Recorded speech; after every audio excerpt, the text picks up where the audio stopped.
1939, they went to the New York World's Fair, and that was the year my mother went on the trip.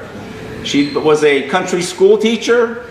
She had saved her money, and she got invited, and she had $50 or whatever it was that it took for each of the girls to pay for gasoline and to go on the trip.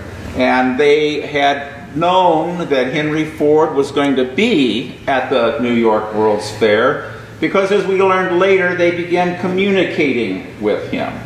And they stopped in Dearborn to see him. They were at the fair. They tried to see him at the fair. They could see him. He couldn't see them. They were too far away in the crowd.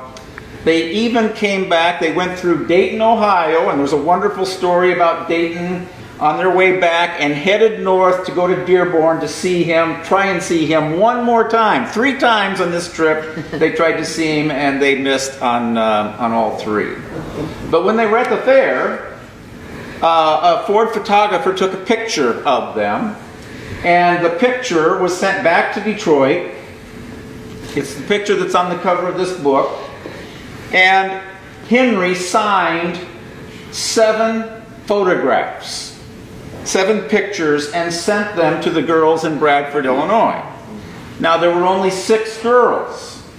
The 7th photograph, he requested that each of the girls autograph it and send it back to him. And this was one of the photographs that my wife and I found in the archives at the Henry Ford Museum. His mother's right here. The signatures of the 6 girls and the signature of Henry all on the same document.